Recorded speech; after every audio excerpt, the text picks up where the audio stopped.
finanças, você vai dizer assim, mas isso pastor, está falando de primícias? Claro que sim, porque nós vamos falar daquilo que o Eterno espera de nós. O que nós devemos entregar? O que precisamos entregar? Além das nossas finanças, do nosso primeiro dia na renda, aquilo que a nível de vida nós precisamos entregar. E até mais que isso, gente, a nível de igreja, o que Ele espera de nós enquanto igreja. Quem aqui está curioso para saber o que Deus espera de você? Amém? Amém? Glória a Deus.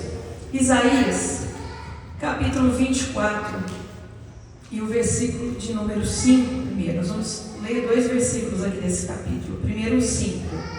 Diz assim: na verdade, a terra está contaminada por causa dos seus moradores. Tá? A terra está contaminada por causa dos seus moradores.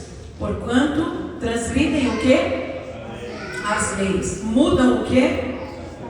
E quebram o quê? Olha só, transgridem leis, quebram mudam os estatutos e quebram a aliança eterna. Aí isso resulta em quê? Versículo 20 aí do capítulo 24, ó.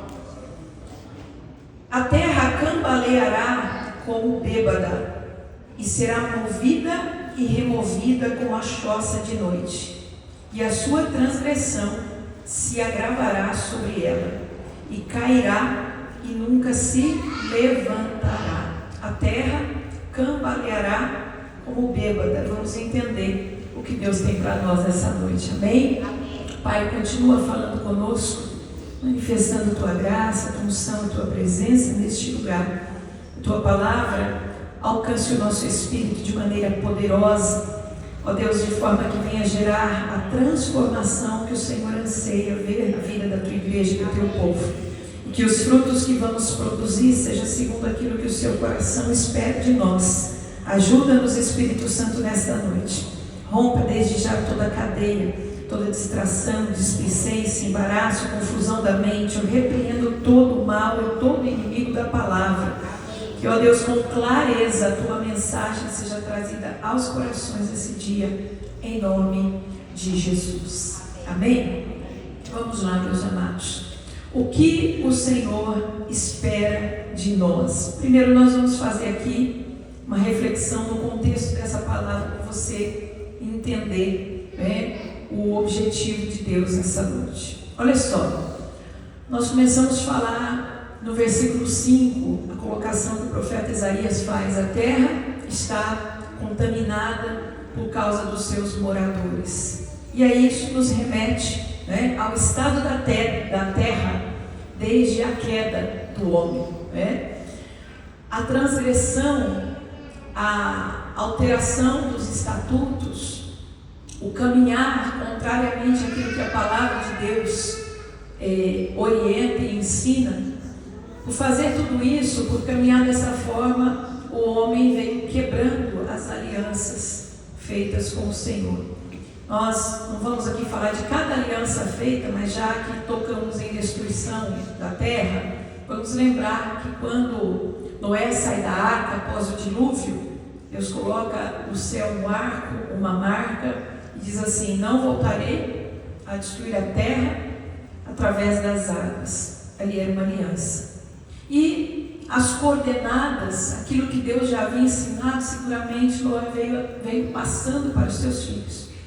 Mas o homem se desenvolve de novo sobre a terra e o homem volta novamente a transgredir, a dar murros em ponta de faca. Quando nós falamos da aliança, nós temos em Êxodo 19, 24, as chamadas de Deus, para quando Moisés sobe e ali o Senhor entrega para ele as diretrizes, o Senhor entrega para ele os mandamentos. Esses mandamentos eram para beneficiar Deus. Não, queridos, era para beneficiar o homem. Era para que ele tivesse uma boa vivência e convivência na terra. Era para que ele administrasse a terra de maneira que ela viesse ser produtiva, abençoada e abençoadora. Quando a gente chega à altura de Deuteronômio 28, nós vamos ver lá as bênçãos, promessas de bênçãos e alerta contra maldições que poderiam acontecer. Fato é que a iniquidade praticada pelos moradores da terra foi abrindo legalidades para que calamidades e destruição fossem alcançando a terra. O próprio dilúvio, Deus não tem prazer, né, na calamidade, Deus não tem prazer naquilo que afeta negativamente a vida do homem, de forma alguma. Tanto é, irmãos, a gente escuta muitas pessoas falar: olha, Deus castigou, Deus mandou castigo. Se você observar a palavra de Deus e entender que o mundo espiritual, ele é legal, ele funciona através de regras, leis e princípios, você vai ver que Deus nunca castiga. Embora as pessoas digam, ele é amor, mas ele também é justo, ele é juiz. Sim, exatamente isso. O juiz, ele não impõe um castigo, ele aplica uma lei. E até onde a gente, o direito, o Estado de direito existir, que tanto se fala hoje, Estado de direito e democracia, se isso for cumprindo a regra, a pessoa não será punida se ela não der causa. Então, Deus não está na figura de um castigador de forma alguma. Tanto é que ele usa o profeta Ezequiel para dizer assim: eu não tenho prazer na morte daquele que morre, a alma que morre. Antes, o Senhor deseja que todos se salvem. De novo, semana passada nós falamos aqui, mas vamos citar novamente. João 3,16 diz o quê? Que Deus amou o mundo de tal maneira que não negou o seu bem maior, o seu Filho único, em prol das nossas vidas, para que todo aquele que nele crê não pereça, mas tenha vida eterna. Deus não tem alegria no erro do homem de forma alguma. Agora, o próprio mundo espiritual, existe um acusador, um maligno que cobra o cumprimento das colheitas ruins. Então, o próprio dilúvio, se nós fôssemos nos aprofundar, foi uma colheita daquilo que o próprio homem estava fazendo sobre a terra. E Paulo vai dizer lá em Romanos capítulo 8, versículo 22, que até a natureza geme, meus irmãos, a natureza geme aguardando o que? A manifestação dos filhos de Deus. E isso tem tudo a ver com o que nós vamos falar aqui. Olha, aguardando o que? A manifestação dos filhos de Deus. Onde está a reunião, a assembleia de filhos de Deus hoje concentrada? Está na igreja verdadeira. Por que será que a natureza aguarda a nossa manifestação? E que manifestação? Já já nós vamos ver aqui. Agora, quando Paulo fala em Romanos 8, 22, que a natureza geme, ela aguarda a manifestação dos filhos de Deus, você começa a entender que toda a criação sofreu com a queda. Você quer ver uma coisa? Gênesis, o capítulo 4, versículo 10 e 11, você vai ver o Senhor exclamando e perguntando assim para Caim: o que você fez? Ouve, da terra o sangue do teu irmão clama a mim.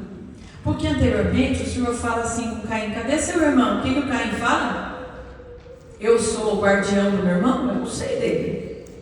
Porque Caim entendia o seguinte: o que eu fiz ninguém viu, na terra ninguém viu. Então, e por um instante, pela cegueira maligna do pecado, quem sabe achou que podia enganar a Deus também, porque a resposta que ele dá é essa: eu não sei. Talvez tenha se esquecido que Deus vê todas as coisas. Aí Deus mostra para ele que ainda que ninguém na terra tivesse visto, olha o que Deus fala para ele: da terra o sangue do teu irmão clama a mim. Aí você fala: peraí, sangue fala? A terra fala? O texto fala que a terra abriu a sua boca. No mundo espiritual fala.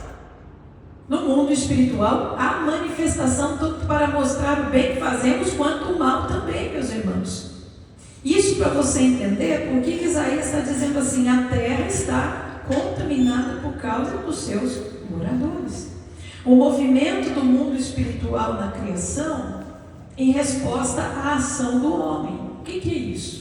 Em resposta à ação de Caim, até a terra repugnou a ação bruta e maligna que ele teve contra o seu irmão. Por isso, nesse sentido, é que Paulo vai dizer que toda a criação geme juntamente conosco, que temos as primícias do Espírito. Olha aí, as primícias aparecendo. Temos as primícias do Espírito Santo. Por quê? Quando Jesus ele envia o Consolador, ele envia o Consolador com um endereço. Qual foi o endereço que Jesus deu ao Consolador? Ele deu o endereço da sua igreja, que nasceria a partir da chegada do Consolador. A sua igreja estaria nascendo. Então, por que nós temos as primícias? Porque esse direito foi dado à igreja na terra, as primícias do Espírito. Talvez você não tenha parado para pensar e analisar a grandeza deste presente que Deus nos deu. E por que Ele nos deu? Para nos manifestarmos de acordo com aquilo que a palavra dele orienta e de acordo com aquilo que Ele espera de nós, que é o que em 10 minutinhos nós vamos estar falando para você depois dessa introdução. O versículo 20, que nós lemos também, diz que a terra irá cambalear para frente e para trás como um bêbado, e será removida como uma choupana. O que é a choupana? Aquela casinha feita de palha, que qualquer vento fraquinho desmonta, leva para lá e para cá. E a sua transgressão será pesada sobre ela. Então veja, por que a terra, aqui no versículo 5 está dizendo que a terra está contaminada pelos pecados dos seus moradores. Versículo 20 nós poderíamos dizer que a terra já está tão sobrecarregada que ela cambaleia. E este cambalear, irmãos, nós podemos observar em todos os sentidos. Se você quiser pensar em fenômenos da natureza, sim, nós sempre tivemos fenômenos da natureza, mas nunca tão intensamente como agora, né?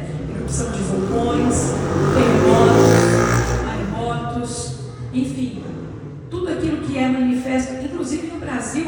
Ano passado a gente via algumas ações acontecendo aqui em Santos, relativamente perto de nós, coisas que nós nunca vimos acontecer. Então isso é um cambalear? É. A inversão de valores é um cambalear? É. Você fala, quanta injustiça. Meu Deus, parece que o certo está errado, o errado está certo. E de novo nós vamos lembrar do profeta Isaías, que escreve: ai daquele que chamaram o bem de mal e o mal de bem, trocar, né, as diretrizes. Ou seja, há uma confusão em meio à sociedade. Isso é um cambalear? É. E tantas coisas no meio religioso mesmo. Tempo de, como está dito em Mateus 24, apostasias, heresias, isso é um cambalear? É. A terra tem cambaleado? Tem. Agora, preste atenção para a gente aprofundar nessa introdução. A primeira parte aqui, para a gente entender que peso é esse, quais são as práticas que os moradores da terra têm, que está acumulando tanta iniquidade. Então vamos falar de maneira genérica, você vai entender. Primeira parte do versículo: a terra cambaleará como um bêbado. Essa primeira parte indica embriaguez. Nós estamos falando de questão de álcool? Não, nós estamos falando de uma questão muito mais ampla. Tá? Álcool, drogas, são um parâmetro que entorpece. Quando nós falamos, quando a palavra de Deus está falando da terra cambalear como um bêbado, isso refere-se aos excessos dessa vida, que entorpecem o ser humano e rouba a prioridade maior, que é o Senhor. Lembra? Primícias, primeiro Ele. Então hoje nós estamos vendo muitas formas de entorpecimento, irmãos, porque o ser humano ele está sendo levado aos exageros em todas as áreas praticamente, né? Você vê que tem gente que apresenta as mais variadas compulsões: compulsão de comprar, compulsão de comer demais, ou é beber demais, dormir demais, ou é não dormir nada, são jogos, são vícios. Há uma discussão no país desses tantos jogos que surgiram, irmãos. Várias pessoas, chefes de família, viciados ou viciadas, levando toda a renda da família embora. E aí tem um tentáculo de Satanás, tem uma legalidade na vida da pessoa. Isso entra para quê? Com o mesmo propósito da droga ou do álcool, entra para destruir a pessoa e toda a sua família. Eu acho que não cheguei a mandar, mas vou mandar no grupo da igreja um alerta aos pais de crianças e adolescentes sobre um certo jogo, que envolve alguns pactos e está amarrando a vida de adolescentes. Então toma muito cuidado quando você vê aquela palavrinha jogo. Ah, é um joguinho. Olha, gente, toma muito cuidado. Isso já foi, talvez tenha sido inocente lá na minha infância, né? Minha geração já está bastante madura, para você entender o tempo que faz que essa palavra não tem nenhum toque de inocência, mas muita capciosidade, muita armadilha e muita cilada. Então, tudo que entorpece, excesso de entretenimento, excesso de lazer. O grande problema do ser humano hoje é eu não tenho tempo para Deus. Não tenho, olha, de vez em quando, olha, ainda vamos ver. Porque minha vida é muito corrida, muito agitada, entorpecida pela própria vida, né? Se você fizer uma lista de prioridades, se nós estamos falando em primícias, então aqui vai um parênteses e uma dica, faz uma lista de prioridades, coisas que você não deixa de fazer por nada, as coisas que você gosta, você não deixa de fazer. Você dá um tempo, você espreme, você arruma um jeito, você arruma como ir, você arruma como voltar. Aí você compara como está na presença de Deus. Ah, não deu por isso, por aquilo outro. Irmãos, essa é uma análise que nós fazemos. Examine-se, pois o homem é a si mesmo. Não é só no dia da ceia. Não sou eu, nem como pastora que vou lhe examinar. Não tenho interesse nisso. É você com Deus. Porque não adianta, como Caim, você dizer, não, todo mundo está achando que eu estou fazendo o meu máximo, todo mundo está acreditando. Olha, gente, todo mundo não adianta nada.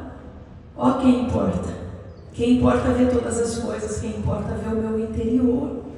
Então, nós estamos vendo a grande parte das pessoas entorpecidas com as suas prioridades, com o que é importante para si. Pastor, isso é um tipo de embriaguez? Claro que sim. Tudo que me rouba de Deus, tudo que me tira da presença de Deus, é algo que seduz, é algo que embriaga. Porque quando eu estou com a minha consciência plena no Espírito Santo, eu tenho desejo de estar na presença de Deus, eu tenho senso de prioridade. Então, alguns exemplos de excesso. Hábitos que se tornam vícios, como eu acabei de falar. O entretenimento que seduz, levando a uma abstração completa. A gente vez ou outra fala aqui. É importante você testar o discernimento. O quanto você ainda consegue compreender o que é a palavra de Deus, o que não é. O quanto você ainda, no meio de tudo que nós estamos vendo hoje, o quanto você consegue compreender o que é louvor e o que não é. Porque tudo parece muito igual.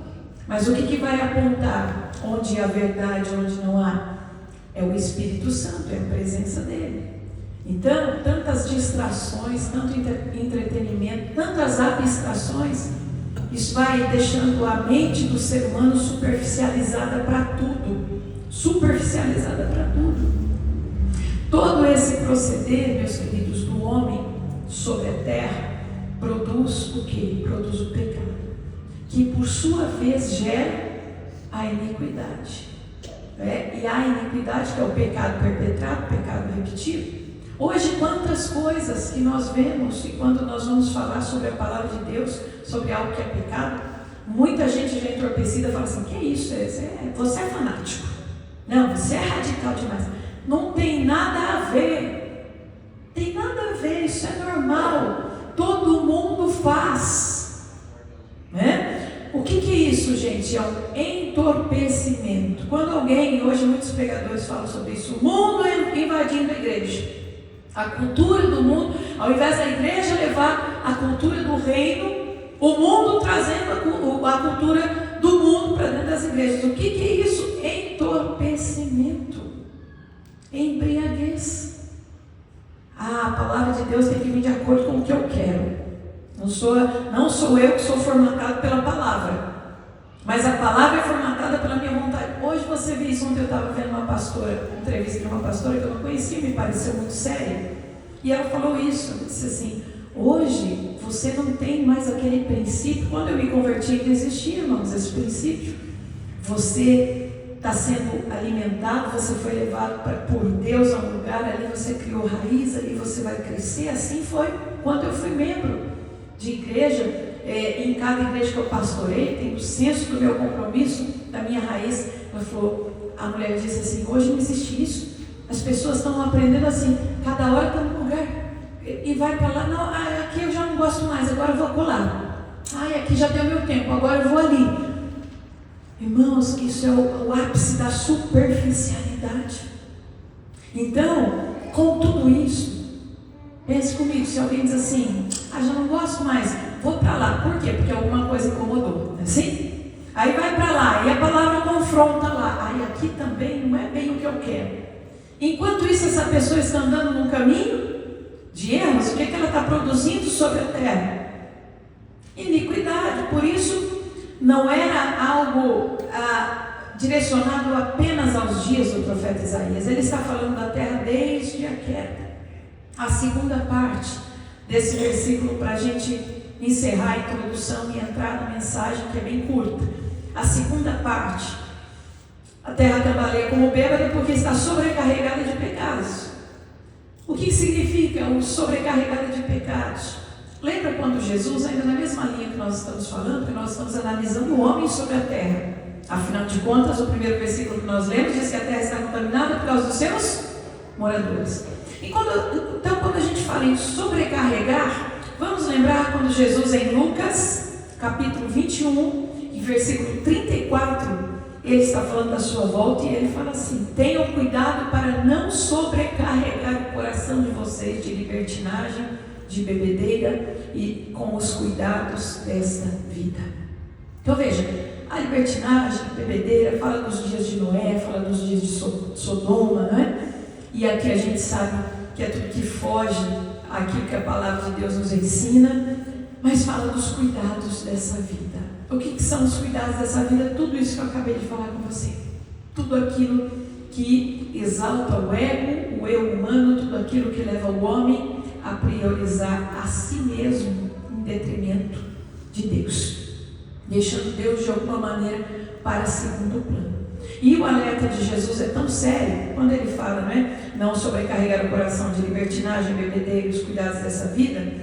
Ele fala para que aquele dia não venha sobre vocês inesperadamente. O que Jesus está dizendo ali, gente? O homem sem Deus, ele produz o que? Contaminação para a terra. E aí às vezes as pessoas olham e falam assim: por que o mal existe? Se Deus existe, por que o mundo está desse jeito? Porque é o que o homem, em sua maioria, tem plantado. Agora deixa eu dizer uma coisa para você.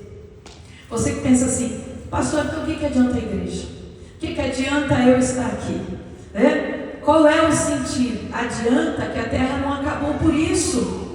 A terra não acabou por isso. Você acha que Jesus veio e plantou a semente da igreja? Você acha que antes da igreja existia uma nação que era chamada de esposa de Deus, mesmo com seus erros, com suas falhas? Israel sempre conheceu ao Senhor e sempre houve um povo na terra, seja Israel ou seja a igreja agora, clamando por misericórdia, clamando pelo favor do Senhor, clamando por salvação. Queridos, é isso que equilibra a balança. É isso que equilibra a balança. Porque você imagine se aqui nessa terra só tivesse gente produzindo iniquidade, iniquidade, iniquidade, iniquidade. O que seria dessa terra? Daqui a pouco a gente vai falar sobre isso. Quando há um exagero com os cuidados dessa vida, eles passam a ser a nossa prioridade. E é exatamente nesse contexto que Jesus usa a expressão: será como nos dias de Noé. Casavam-se, davam-se em casamento, festejavam, pulavam, se alegravam, diziam: está tudo bem, nada está acontecendo. Assim como a igreja de Laodiceia, que dizia: sou rica, esplendorosa, tenho tudo. E Jesus olha e fala: tu és pobre, desprovida da graça, está cega e está nua. Então a visão que o homem tem de si mesmo às vezes é totalmente contraposta à visão que Deus tem. Sabe o que é muito bonito do quebrantamento e do arrependimento? É que quando nós nos lançamos aos pés do Senhor e pedimos ao Espírito Santo que mostre a nossa realidade, isso é muito importante. Orar e dizer: Espírito Santo, mostra para mim a minha realidade. Aí o Senhor começa a nos mostrar. E é aí que vem o arrependimento. Porque tem coisas, irmãos, que nem nós enxergamos, né? Tem coisas que a gente diz assim: não, tá tudo bem, tá tudo certo, tá tudo ok. Mas quando você fala: Senhor, mostra para mim a minha realidade, não é a realidade do outro, a minha. Aí Deus vai mostrar os pontos a serem corrigidos. Deus não vai fazer isso para te entristecer, muito pelo contrário. Ele é o oleiro e nós somos o barro na mão do oleiro.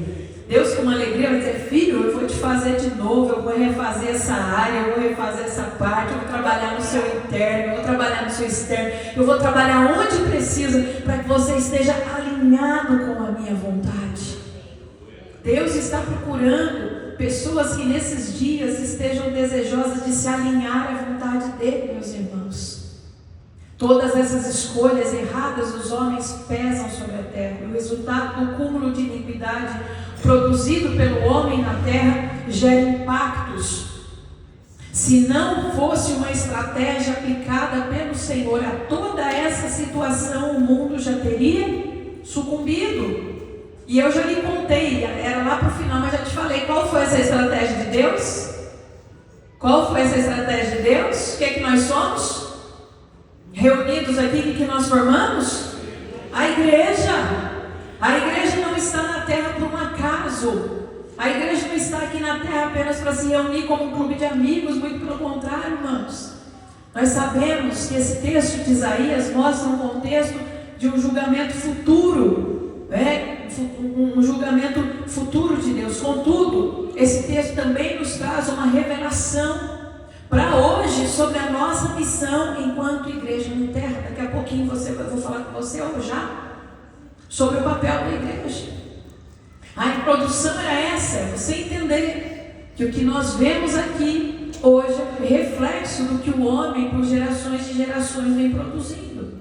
E é bem verdade, deixa eu abrir um parênteses, você está dizendo assim: não, mas pastora, tem as profecias, quer dizer, as coisas vão ficar mais apertadas, as coisas vão ficar mais difíceis. Sim, porque há uma grande parcela da humanidade que insiste em continuar produzindo a iniquidade, insiste em continuar andando pelos caminhos do seu coração. Mas também está no meio dessa humanidade aqueles que vão se arrepender, aqueles que vão se entregar ao Senhor. Então, o papel da igreja é trabalhar ativamente, meus irmãos, porque veja só, se em Isaías, no capítulo 24, o profeta está mostrando uma realidade da terra, uma realidade da humanidade, do 25 para diante, 26, nós vamos ver que começa ali um cântico e louvor ao Senhor.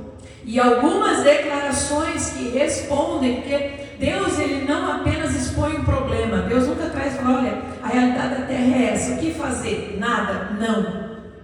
Deus, ele sempre traz a solução, ele sempre nos aponta o caminho. Ele mostra sim o problema, mas ele aponta o caminho da solução. Por isso eu acabei de dizer para você: quando nós nos quebrantamos, quando nós nos arrependemos, o Senhor mostra a realidade, a nossa realidade, mas ele também mostra o trabalhar que vai nos aperfeiçoar. Então veja, vindo agora para Isaías, o capítulo 26, pode projetar o verso 8 e 9 aí, Alexandre.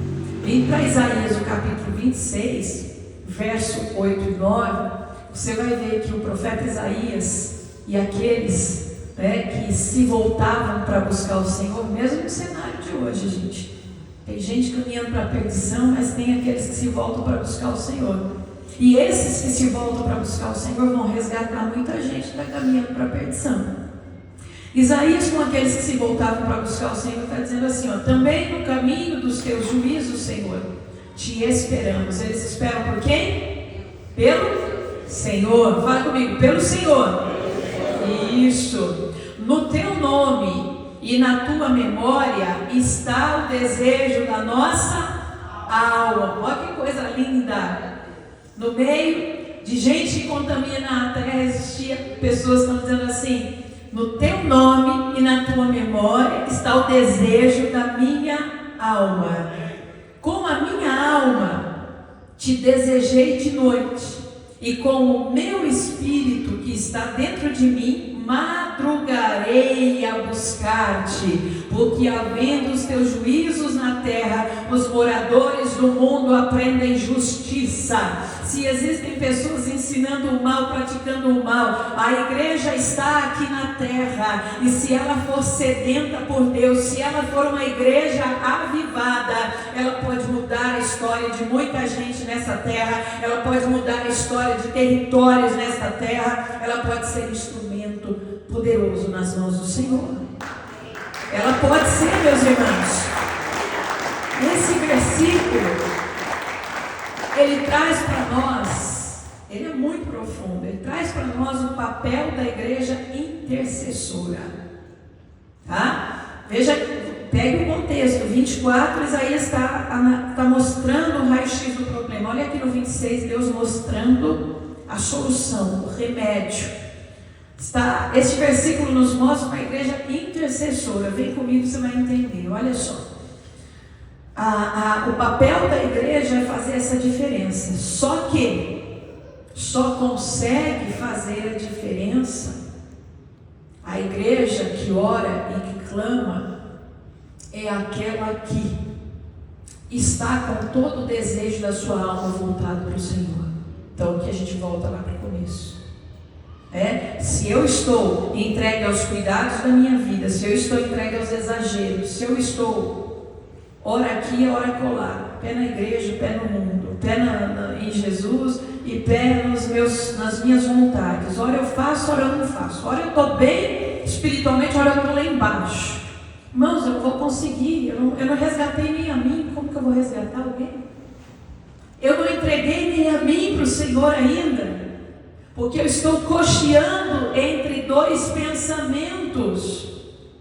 Eu vou na igreja, tudo, até ali. Dali para frente, já acho muito exagero. Não, ali. E hoje eu não estou aqui para forçar nada na tua vida. Eu estou aqui como um luzeiro de Deus para dizer: fala para o Senhor que você quer conhecer. Fala: Senhor, eu quero, revela-te a mim. Eu quero me entregar assim como a pastora está pregando. Eu quero mergulhar no Senhor. Eu quero sentir essa paixão. Pede isso para Deus, você vai ver a sua vida ser transformada nessa área, meus irmãos. Porque veja só, a gente prega e fala isso, parece que é uma coisa automática. Que legal, a igreja vai fazer isso. Opa, mas tem um porém aqui. A igreja vai fazer isso tanto que, e agora eu vou falar individualmente, porque senão a gente fala igreja, fica sempre uma responsabilidade sobre o outro, viu, irmão? Tá vendo, irmão? Não. Então vamos colocar assim, ó. Contudo, só consegue clamar, orar, aquele que está com todo o desejo da sua alma voltado para o Senhor. Traduzindo em uma palavra fácil, aquele que tem uma necessidade profunda de ter Deus em sua vida. É aquele que fala assim: não, Deus está comigo, tá bom assim. Tem hora que eu preciso fazer umas coisas que Deus não pode ficar muito perto. Não, irmão. Não chegou nesse desejo, não chegou nesse ponto ainda. Na verdade, aquele que está com todo o desejo da sua alma voltado para o Senhor e pelo Senhor, ele tem necessidade da presença de Deus em sua vida em todo o tempo. Ele vai dizer, como disse Moisés, veja só, quando o povo vai subir para a conquista, mas o povo estava enchendo a terra de iniquidade, o povo estava desobedecendo demais, Deus falou: Moisés, eu mando um anjo forte na frente. E ele vai abater os inimigos, e ele vai abrir caminho, vai cumprir tudo que eu falei. Mas eu não subo mais com este povo. Eu não vou estar no meio deste povo. E aí Moisés diz assim para Deus: se o Senhor não subir, não nos faça sair daqui. Sem o Senhor eu não vou. Sabe, irmãos, traduzindo para os nossos dias, é como se Deus dissesse assim: ó, minha bênção vai estar com você. Vou te dar carro, vou te dar casa, vou te dar dinheiro, vou te dar sucesso, vou te dar todo o êxito nessa terra. Mas a minha presença não está com você. Aquele que não tem um desejo profundo na alma por Deus, aleluia, ai Senhor, cumpre então, vamos lá, amém. Ele não tem um desejo profundo por Deus. Ele é atraído pela bênção, ele é atraído por aquilo que alguém está dizendo que Deus vai fazer. Agora, aquele que tem necessidade de Deus vai dizer: Senhor, eu não quero nada disso. Se a tua presença não estiver comigo, nada disso faz sentido. É esse tipo de igreja que Deus está procurando. E deixa eu te dizer uma coisa. Você fala: ah, pastor, está falando que então não vou ter nada disso. Queridos, há um segredo de Deus que não é nem segredo mais, está lá em Mateus 6,33. Buscar em primeiro lugar o reino de Deus e a sua justiça, e todas as demais coisas vos serão acrescentadas. Quando o seu bem maior, o seu tesouro maior é o Senhor, quando a sua primícia é Ele, você não está preocupado com as outras coisas, mas elas lhe são acrescentadas. Ele te abençoa. Isso é impossível de não acontecer. Então, Deus está falando de um grupo de pessoas que tem uma necessidade profunda por Ele. Versículo 9: aquele que com a sua alma deseja conhecê-lo mais. Porque o 9 diz assim: com minha alma te desejei de noite. Olha que coisa fantástica. Com a minha alma te desejei de noite. Com o meu espírito, é onde Deus trata conosco, né? No meu interior, madrugarei a buscar-te. O que o profeta está dizendo? A terra está contaminada pelos seus moradores, a terra vai cambalear, sobrecarregada de pecados, mas eu desejo a presença do Eterno na minha vida. Eu madrugarei, eu buscarei, eu clamarei, porque quanto mais os juízos de Deus estiverem na terra, mais os moradores da terra vão aprender justiça. Esse é o nosso papel. Mas para isso, a igreja precisa estar avivada. Esta palavra de Deus, ela fala de um avivamento pessoal acontecendo com cada pessoa que compõe a igreja do Senhor. O versículo 9 fala sobre aquele que deseja conhecer mais o Senhor, e nós cantamos aqui: quero conhecer Jesus. E por via de consequência, aquele que deseja, ele madruga buscando, ele busca de manhã, ele busca de tarde, ele busca à noite. A vida dele é cercada por Deus. Está fazendo um serviço, pode ouvir alguma coisa, está ouvindo uma palavra, está ouvindo um louvor, tem um tempinho, ele vai ler a Bíblia, tem um tempinho, ele vai ler um bom livro, tem mais um tempinho. Ele não está conectado com as coisas do mundo, mas ele está conectado com as coisas do Senhor. Isso é desejo profundo de alma, meus irmãos. Isso vai limpando a nossa vida desses cuidados exacerbados. Isso vai limpando dos vícios, isso vai limpando das manias, dos cacuetes, daquilo que uma série de coisas que está exposto na cultura hoje vai ensinar você. Quanto mais distante de Deus, mais perigo você corre. Quanto mais junto de Deus, mais amparado você está. Então veja, primeiro, o papel da igreja é quebrar cadeias de iniquidade, resplandecendo a luz de Cristo. Mas para isso, tem que estar pulsando Deus em você. Tem que estar pulsando. O bom cheiro de Cristo precisa estar na sua vida. Não é questão, irmãos, de seguir uma religião, é questão de ter Jesus vivo dentro de você. Isso exala o bom cheiro de Cristo, isso chama a atenção das pessoas. Segundo ponto, a igreja só consegue fazer isso se verdadeiramente a chama do Espírito estiver dentro do coração de cada crente. Caso contrário, irmãos, qualquer semelhança com a realidade será mera coincidência. Caso contrário, a igreja morna, ela será complacente com a iniquidade desse mundo. Ela vai ficar se atualizando, essa palavra em moda, né? Atualizando a Bíblia, atualizando em todo o tempo. E com isso ajudando a acumular a iniquidade. Um minutinho de reflexão, olhe para a pastora, em sua análise interna, não precisa falar, não precisa expressar. As igrejas, de maneira geral, com raríssimas exceções, como é que elas têm se apresentado? Resplandecendo a luz de Cristo ou assimilando a cultura do mundo? Isso aqui não tem problema não. Vamos copiar aqui, vamos copiar ali. Vamos fazer isso igual, que as pessoas vão gostar. Vamos juntar gente. O reino não junta gente, o reino ganha almas, irmãos. O mundo junta gente, o que o mundo mais faz é juntar pessoas. basta fazer um show, basta trazer pessoas famosas. Isso o meio gospel também. Mas o reino não visa juntar gente, porque do mesmo jeito que ajunta, acabou e espalha. O reino visa ganhar almas para o Senhor Jesus, porque o ganhar almas transforma, o ganhar almas lapida, o ganhar almas discipula, o ganhar almas traz um novo propósito de vida. É algo totalmente oposto. Agora, em sua análise, o que nós mais temos visto nos nossos dias? É a complacência com o pecado? É uma dificuldade até de você, mas aquilo é gospel ou não é? Aquilo... Ou nós estamos vendo uma diferença clara? Nós estamos vendo como o óleo e a água que não se misturam. Sim, há um remanescente fiel que é como óleo e água, sim, existe.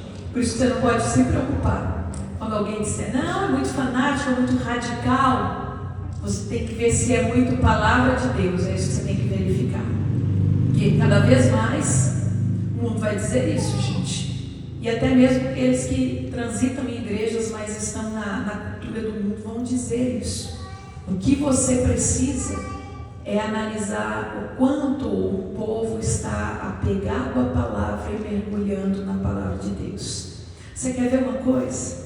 Quando a gente olha para o avivamento no País de Gales, tem até um livro com o tema, o avivamento no País de Gales. Você quer saber o que é avivamento? Porque há uma diferença entre avivamento e mover. Eu acho que foi no ano passado que a gente viu alguns moveres, né? Teve lá nos Estados Unidos, o pastor de vez em quando me mostra na internet nos outros países, tem um momento de mover ali, tem um mover, né? É bom, é ótimo, mas o avivamento tem características próprias.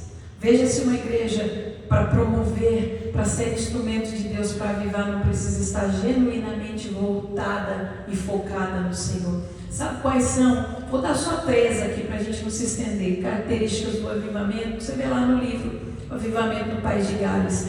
Evan Roberts, que era o homem que naquele momento foi o instrumento de Deus para avivar, a palavra fala que quando realmente o Espírito Santo tomou aquele lugar, e olha, se você estudar a história desse território, não é nada fácil, mas o Espírito de Deus rompeu.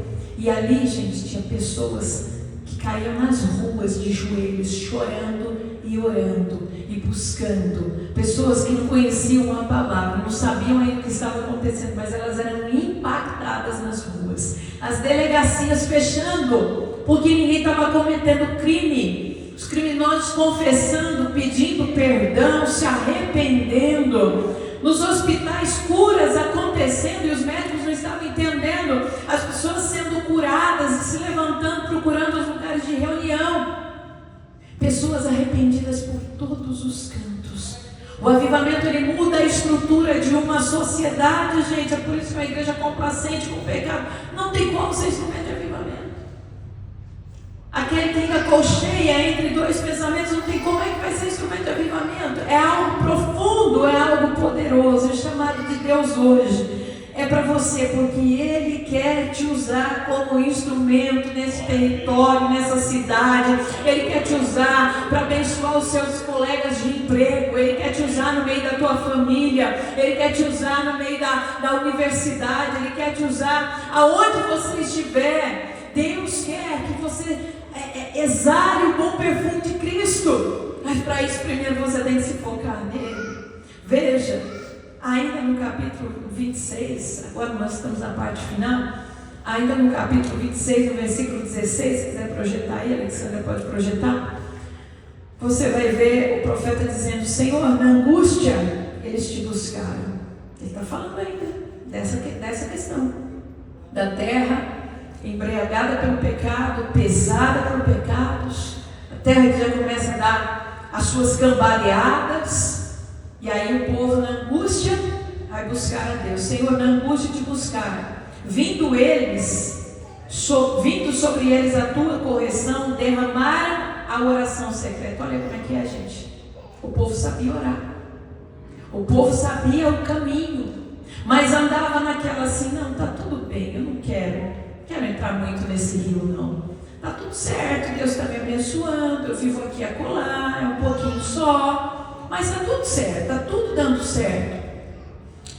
Eles derramaram a sua oração secreta. Agora, olha que tristeza.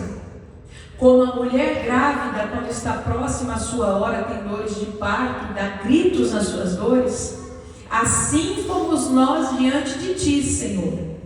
Bem, nós concebemos e tivemos dores de parto, porém demos a luz a vento. Livramento não trouxemos sobre a terra, livramento não trouxemos sobre a terra, livramento não trouxemos sobre a terra, e nem caíram os moradores do mundo. Olha que coisa triste, gente. Tiveram dores de parto, tiveram aflições, e aí nós temos que às vezes buscar averiguar as nossas lutas, o que tem sido tribulações por causa de uma má colheita, ou uma provação, porque eu estou andando nos caminhos do Senhor, Ele está me dando uma prova aqui, porque Ele vai me aprovar, e eu vou crescer de nível, e eu vou ficar mais próximo, e eu vou estar mais íntimo, e eu vou arrebanhar mais almas, porque esse povo tinha lutas, tinha aflições. Olha lá, concebemos, eles geraram alguma coisa, mas deram a luz a vento, porque não estavam focados e nem voltados para o Senhor, porque eles cocheavam entre dois pensamentos, ora Deus, ora o mundo, ora Deus. Não está bom assim, Deus está dando minha bençãozinha cotidiana, está tudo certo, não vou me envolver demais. Mas na hora de geraram vento, e não trouxeram o livramento à terra, prova de que eles poderiam fazer a diferença, eles poderiam trazer livramento sobre a terra. Isso é profundo, meus irmãos. Eles não cumpriram a missão. Aqui está, igreja, a missão, a nossa missão como igreja. E olhe para a pastora, a missão de cada servo de Deus. Quem aqui é servo de Deus? Quem aqui é servo de Deus? Sabe, porque eu estou falando de missão como igreja, mas é aquilo, não jogar para o irmão, viu, irmão? Igreja, não. É a missão de todo servo de Deus. O que é a missão de todo servo de Deus? O que essa palavra está falando para mim? Ser um cristão fervoroso na fé, não morno, um cristão avivado, não frio. Se você está nesse estado de mornidão ou de frieza, saia hoje dessa condição, meu irmão. Saia hoje dessa condição, desperta pela palavra de Deus. Nós vamos orar daqui a alguns minutos. Clame ao Senhor, diga ao Senhor: Deus, me desperta, eu quero avivamento, eu quero produzir para o teu reino, eu não quero gerar, eu não quero conceder vento, mas eu quero gerar almas, eu quero gerar vidas, eu quero gerar frutos no Espírito, eu quero ver uma transformação na minha vida, de dentro para fora. Não fique acomodado. A missão de todo cristão é ter uma vida efetiva de oração, que contribua em trazer misericórdia e salvação sobre a terra. Foi por isso que Deus abriu mais um tempo, o tempo da igreja sobre a terra. Meus irmãos, quando nós lemos Daniel, o capítulo de número 9, você vai ver as 70 semanas de Daniel. Confirma para mim se minha memória está boa. Capítulo 9, 70 semanas de Daniel. E ali você vai ver o seguinte, que quando o Messias foi tirado, quando Jesus foi para a cruz, nós já estávamos lá na semana 62. E aí, você vai perceber pela escrita de Daniel, que Deus abriu um parênteses assim, ó. Porque se nós já estávamos na semana 62, as 70 semanas já estariam cumpridas. Mas Deus, é como se Deus parasse o tempo, assim, para aqui agora. E aí, abriu uma lacuna, um parênteses. E quanto é que Deus vai esperar, pastora, para deixar correr as semanas que faltam? Então, Jesus disse assim: dessa hora ninguém sabe. Porque o que praticamente vai faltar, meus irmãos, são as semanas da grande tribulação. Ou é uma semana, 7 anos de grande tribulação. Agora, Imagine a importância que tem uma alma para Deus parar o tempo. Deus não para de contar 70 semanas, parou. Agora entra uma instituição na terra que é do céu. Agora começa o tempo da igreja. Até quando, Senhor? Quem sabe um anjo diz? Não sei. Claro que ele sabe, mas ele não vai dizer. Está aberto este tempo. Para que esse tempo foi aberto? Para que a luz de Cristo seja jogada sobre a terra através da igreja. Lembra? Vós sois a luz do mundo, o sal da terra. Nós resplandecemos a luz de Cristo Jesus, gente. Esse tempo está aberto. Não é só para a gente se entreter, vir para a igreja, ver o irmão. Olha, hoje eu recebi uma boa palavra, o louvor estava bonito, que legal. Não foi para isso que Deus parou o tempo. Deus parou o tempo dizendo: igreja, faça diferença na terra. Deus parou o tempo, enviou o Consolador, o Espírito Santo está conosco, para que nós possamos, irmãos, aonde nós passarmos, nós levemos o bem, andemos as boas obras, mostremos um bom caráter. O peso da iniquidade está grande, mas vamos fazer um peso de coisas boas também. Vamos arrebanhar vidas, vamos multiplicar o reino de Deus. Por isso o relógio de Deus está parado.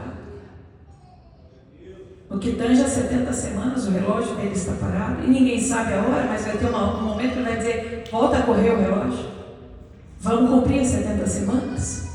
E aí, qual foi o trabalhar da igreja? O que nós concebemos? O que nós geramos? Último ponto, queridos. A missão da igreja, de todo servo de Deus, é fazer que com um caráter verdadeiro, um caráter cristão verdadeiro, fazemos outras pessoas andar nas boas obras. Amém. Por quê? Efésios capítulo 2, verso 10, fala que nós fomos criados por Deus para andarmos em boas obras. Então, com um caráter cristão verdadeiro, nós devemos andar nas boas obras. Olha essas 3 características. Olha, ser fervoroso na fé, não aceitar ser morno nem frio, ter uma vida efetiva de oração, porque contribui com a misericórdia de Deus sobre a terra, com a salvação, né? E aqui a gente pode lembrar até de Abraão, quando ele ora, Sodoma seria destruída, ele ora por Ló é poupado. A oração muda ou não a história na vida de uma pessoa? A oração pode mudar ou não os caminhos na terra? Pode. O problema é a ausência de oração. Esse é um outro ponto. Se a tua vida de oração está bagunçada, tome essa posição hoje diante da palavra: Senhor, eu vou ter uma vida de oração. Por fim, irmãos, deixa o moldar do caráter cristão. Deixa Deus trabalhar. Deixa Deus, fala: Deus, mostra a minha realidade para mim, me transforma de dentro para fora, me aperfeiçoa. E veja, eu não estou dizendo isso hoje com tanta superficialidade. Às vezes quando se fala isso, ai, pastor, está falando que está tudo errado. De forma alguma. Eu estou dizendo que nós não somos iniciantes, como se diz em academia, nós já somos avançados. Nós estamos sendo trabalhados pela palavra de Deus. Então nós temos a maturidade de entender que dá para ser melhor, não dá, irmãos? Dá para ser melhor. Dá para subir no nível de aperfeiçoamento. Então o que nós temos que buscar? Porque o dia que nós olharmos no espelho e falarmos: está tudo bem, eu estou ótimo, eu estou santo, pronto, nós estamos lá embaixo. A verdade é que nós cada vez mais precisamos desejar e buscar sermos aperfeiçoados pelo Senhor. Então, esse terceiro ponto, um verdadeiro caráter cristão, andar em boas obras e gerar livramento na terra. Vou te dar o exemplo do Noé.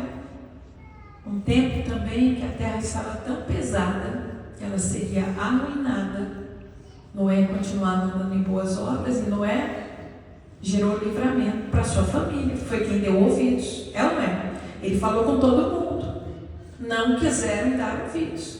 Então os animais, a família, os que deram ouvidos, através da vida de Noé houve livramento. Deixa eu falar uma coisa para você: Deus vai produzir muito livramento através da sua vida, se você levar essa palavra a sério. Mano, é tão sério, vou contar para vocês rapidamente. Estava falando isso para o pastor hoje. Eu sou do tempo e quero quero sempre ser assim, que a palavra de Deus eu busco no Espírito Santo. Eu não busco em aplicativo, eu respeito quem assimila isso, mas para mim não, eu busco no Espírito Santo. Essa semana eu vinha orando a Deus, como eu sempre faço, e eu faço a leitura da Bíblia toda. Meu alvo é fazer até 2 vezes por ano, e aí eu estava lendo lá no Antigo Testamento, há uns meses atrás, o Senhor me levou para o Novo. Eu avancei bastante lá no Novo, já estou lá em Efésios. E essa semana Deus fala comigo, leia Isaías. Eu falo, Senhor, eu vim para o Novo, agora eu vou voltar. Deve ser coisa da minha cabeça. E continuei tentando leia Isaías. Eu falei, não é da minha cabeça, eu vim para ler Isaías. E estou estudando Isaías e parecia que nunca tinha lido Isaías. Meu Deus, tinha que ler Isaías mesmo, como está maravilhosa essa leitura. Ontem à noite, lendo Isaías 24, Deus falou, está aqui a mensagem. Por que Deus me levou para ler Isaías, gente? Porque estava lá a mensagem. Então, perceba que não é algo escolhido, esse texto é bonito, vou pregar ele para os irmãos. Não, é algo que Deus está falando para você, que é muito sério. Ele vai gerar muito livramento através da sua vida. A igreja verdadeira, ela é o ponto de equilíbrio que o Altíssimo, Deus poderoso, colocou na terra. Se a igreja entender a sua missão, foi por isso que Jesus disse em Mateus 16:18, as portas do inferno não prevalecerão. O que Jesus está falando? Olha, a terra pesa com iniquidade, a terra pesa com pecados. Há aqueles que escolhem esse caminho e produzem, e geram, e concebem pecados. Mas a minha igreja está sendo levantada para gerar vida. A minha igreja está sendo levantada para gerar salvação. A minha igreja está sendo levantada para ser vista como luz. Precisamos, irmãos, engrossar as fileiras. O reino precisa de cristãos genuínos. Decida-se hoje. Rompa os laços com tudo que é mundano. Entregue-se inteiramente para o Senhor, porque Deus quer fazer uma obra linda na sua vida. Não tenha medo, entregue-se a Ele. Esse é o chamado, meus irmãos. Qual é o chamado, pastor? Os 2 versículos finais, Isaías 26, 20. O último, o versículo que eu vou citar, do capítulo 26 para vocês. Olha o que Deus está dizendo para um profeta depois de tudo isso. Vai, pois, povo meu, entra nos teus quartos. Isso te lembra algum outro versículo lá do Novo Testamento? Vai, pois, povo meu, entra nos teus quartos, fecha as tuas portas sobre ti. Isso te lembra alguma coisa? Mateus capítulo 6, verso 6. Mas você, quando orar, vá para o teu quarto, feche a porta e ore a seu pai que está em secreto, e então seu pai que vem em secreto o recompensará. Até que o Senhor venha, igreja, nós vamos clamar. Até que o Senhor venha, nós vamos desenvolver uma vida de oração. Até que o Senhor venha, nós vamos nos aprofundar nele e na presença dele. Quem concorda comigo, diga amém. Amém.